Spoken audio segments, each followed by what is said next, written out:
The lost children of Halloween. The fog crawled through the deserted streets of Salem, cold and damp like the breath of a ghost.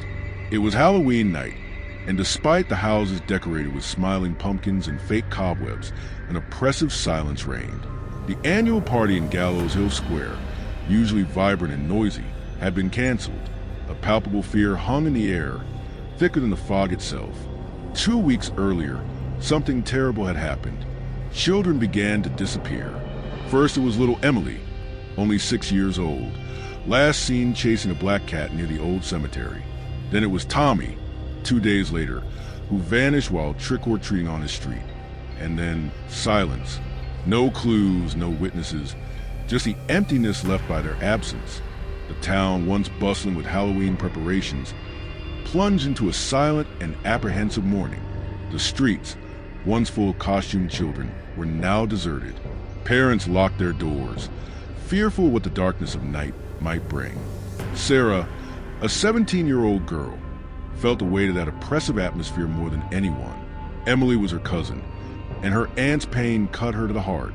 She refused to believe that Emily had simply disappeared.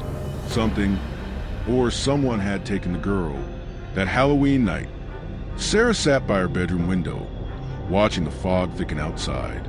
The moon, hidden behind the clouds, cast a ghostly glow on the twisted trees. A shiver ran down her spine.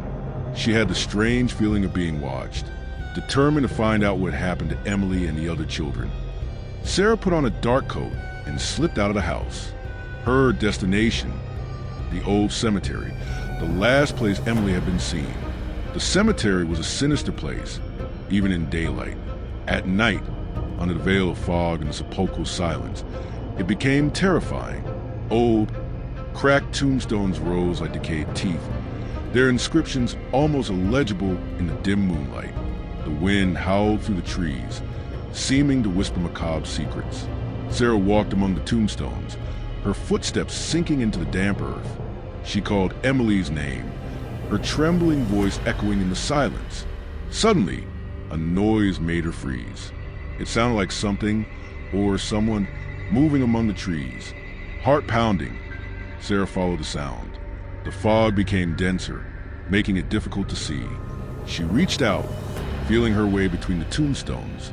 Then she saw it, a faint light emanating from an old mausoleum at the back of the cemetery. Swallowing hard, Sarah cautiously approached. The mausoleum door was ajar, revealing a reddish glow inside. She pushed the door open with her fingertips, revealing a scene that chilled her to the bone. Inside the mausoleum, a group of hooded figures were gathered around a makeshift altar. Black candles illuminated their hidden faces, casting grotesque shadows on the walls. In the center of the altar, a cauldron bubbled with a thick, dark liquid. And next to the cauldron, Sarah stifled a scream. On the floor, bound and gagged, were Emily and Tommy, their eyes wide with terror. The hooded figures turned to Sarah, their faces finally revealed beneath their hoods. They were the faces of Salem residents, people she knew, people she considered friends and neighbors. Their eyes gleamed with a sinister light, and their smiles were cruel and predatory. One of them, Mr. Abernathy, the town baker, approached Sarah, his voice raspy and menacing. "You shouldn't have come, Sarah," he said. "Now you will be part of the ritual." Sarah then realized the horror of the situation. These weren't just her neighbors. They were members of an ancient cult, kidnapping children for their Halloween rituals. And she was the next victim, fighting back the panic. Sarah kicked Mr. Abernathy in the shin and ran out of the mausoleum. The hooded figures chased her, their cries echoing through the night. Sarah ran as fast as she could, dodging tombstones and trees. The fog enveloped her, hindering her escape. She could hear the footsteps of the cultists getting closer, their voices growing louder and more menacing. Suddenly, she tripped over a tree root and fell to the ground. The hooded figures surrounded her, their faces lit by an evil smile. Sarah closed her eyes, expecting the worst, but the worst didn't happen. A sharp howl echoed through the night, followed by a fierce growl. The hooded figures recoiled, their eyes wide with terror. A huge shadow emerged from fog, its eyes glowing like embers. It was the Black Wolf, a legendary creature that haunted the forests around Salem. Legend has it that the wolf was the protector of children and the guardian of the cemetery. The wolf attacked the cultists, its sharp teeth tearing their robes. Screams of terror echoed through the night as the wolf scattered them. Sarah, still trembling, got up and ran to the cemetery exit. She never returned to the cemetery. The children were rescued, and the cultists disappeared without a trace. The town of Salem was never the same. Halloween, once a joyous celebration, became a somber reminder of the terror that had plagued the town.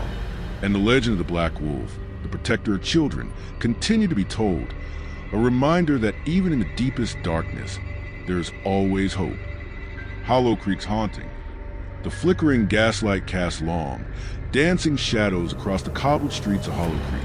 A chill wind whistled through the skeletal branches of the ancient oak that dominated the town square, rustling the brightly colored leaves that clung precariously to their branches. It was Halloween night, a night usually filled with laughter and the excited shrieks of children. But this year, a heavy silence blanketed Hollow Creek, a silence born of fear. Old Maggie, the town's resident eccentric, had warned everyone. "The veil is thin this year," she croaked, her voice like dry leaves skittering across pavement. "The whispering man walks." No one had taken her seriously, of course. Old Maggie always spouted cryptic pronouncements, especially around Halloween. But then, the pumpkins began to rot. Not just a little, but a sickening, unnatural decay that spread through them like a disease, turning their cheerful orange faces into grotesque, collapsing masks. Then, the whispers started. Faint at first, barely audible above the wind, they slithered through the town, weaving through the empty streets and seeping under doors. No one could quite make out the words, but the tone was unmistakable, a chilling blend of sorrow and malice. Children, tucked into their beds, clutched their stuffed animals tight, their small bodies trembling with an unnamed dread. Parents, trying to appear brave, exchanged worried glances. Something was wrong in Hollow Creek. 10-year-old Billy Ray Johnson was the first to disappear. He'd been playing in his backyard, just as dusk began to settle. One moment he was there, chasing fallen leaves. The next gone, vanished without a trace. Panic gripped the town. Search parties were formed, combing every inch of Hollow Creek. But Billy Ray was nowhere to be found. The whispers grew louder, more insistent, seeming to mock their frantic efforts. 2 nights later, it was little Susie Miller. She'd been sitting by her bedroom window, watching the shadows play on the walls. Her mother, checking on her before going to bed, found the window open, the curtains billowing in the wind, and Susie gone.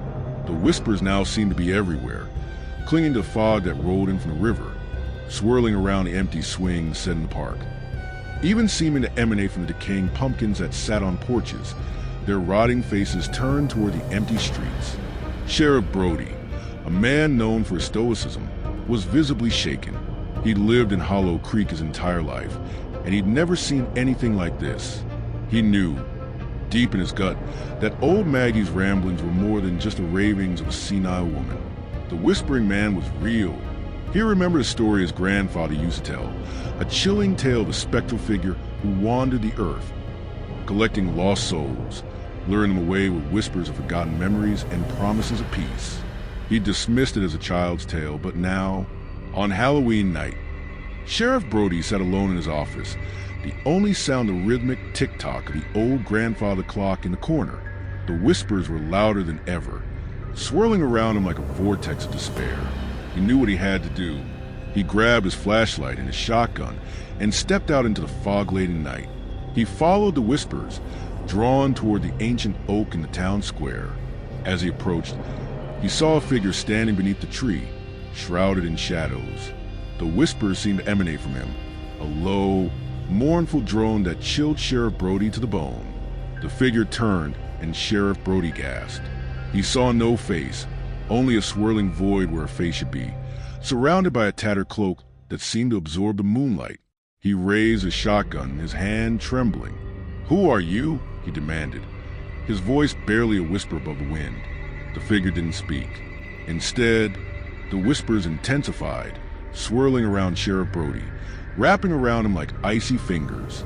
He heard the faint echoes of children's laughter, the sound of his mother's voice singing a lullaby, long-forgotten memories surfacing from the depths of his mind.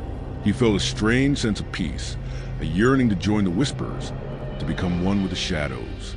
He lowered his shotgun, his eyes glazed over. He took a step toward the figure, then another. The Whispers welcomed him, pulling him closer, promising him solace, oblivion, and then silence. The whispers faded, the shadows receded and the fog lifted, revealing the empty town square, bathed in the pale light of the rising moon.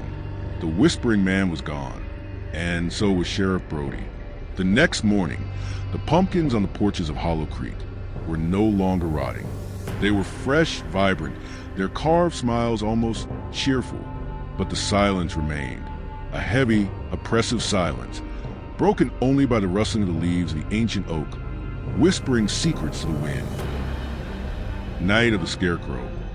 The old clock tower cast a long, spooky shadow over the town square. Halloween night had fallen upon Oakhaven, draping the quaint streets in eerie quiet, broken only by the occasional rustle of dry leaves skittering across the pavement. 12-year-old Maya clutched her best friend Chloe's hand tightly. Dressed as a vampire and a zombie respectively, they were on a mission to collect the most candy in Oakhaven. But this year, a strange unease hung in the air, thickened the fog that rolled in from the nearby river. Mrs. Gable, the elderly woman who lived in the crooked house at the edge of town, had warned them. "Beware the pumpkin patch," she'd rasped, her voice like sandpaper. "The Scarecrow walks tonight." Maya and Chloe had dismissed it as an old wives' tale. Mrs. Gable always told spooky stories, especially around Halloween. But as they walked past the deserted pumpkin patch, they couldn't shake the feeling that they were being watched. The rows of pumpkins, carved with grinning faces, seemed to leer at them in the dim moonlight. They hurried past, their footsteps echoing in the stillness. As they rounded the corner, they heard it, a faint rustling sound coming from the pumpkin patch. They exchanged nervous glances. "Did you hear that?" Chloe whispered, her voice barely audible above the wind. Maya nodded, her heart pounding in her chest. "Maybe it's just an animal," she said, trying to sound brave, but her voice trembled slightly. They continued on their candy-collecting quest, tried to ignore the unsettling feeling that lingered, but the rustling sound followed them, growing louder with each step. It seemed to be coming from right behind them. Finally, Maya couldn't take it anymore. She spun around, her eyes scanning the darkness. At first, she saw nothing. Then she spotted it, a tall, shadowy figure standing at the edge of the pumpkin patch. It was difficult to make out in the darkness, but it looked like a scarecrow. Chloe gasped, clutching Maya's arm tighter. The Scarecrow stood motionless, its straw-stuffed body silhouetted against the moonlit sky. But as they watched, it slowly began to move, its head tilted, its empty eyes seeming to fix on them. Terror gripped Maya and Chloe. They turned and ran, their candy buckets swinging wildly, their screams echoing to the quiet streets. They didn't look back, but they could hear the rustling sound behind them, getting closer and closer. It sounded like dry leaves skittering across the pavement, but faster, more purposeful. They ran as fast as their legs could carry them, past darkened houses and closed shops, their breath coming in ragged gasps. Finally, they reached Maya's house, bursting through the front door and slamming it shut behind them. They collapsed on the floor, panting and trembling. Maya's parents rushed into the room, their faces etched with concern. "What happened?" Maya's mom asked, kneeling beside them. "The Scarecrow," Maya cried, tears streaming down her face. "It chased us." She told her parents about the rustling sound and the shadowy figure in the pumpkin patch. Her parents tried to reassure them, telling them it was just their imagination, but Maya and Chloe knew what they had seen. They spent the rest of the night huddled together on the sofa, clutching their candy buckets, too scared to even look out the window. The rustling sound seemed to echo in their minds, a chilling reminder of the terror they had encountered in the pumpkin patch. And although they had collected a lot of candy that night, the memory of the Scarecrow overshadowed the sweetness of their Halloween haul. From that night on, Maya and Chloe never walked past the pumpkin patch again. especially not on Halloween night. They knew that somewhere, hidden amongst the grinning pumpkins, the Scarecrow still walked,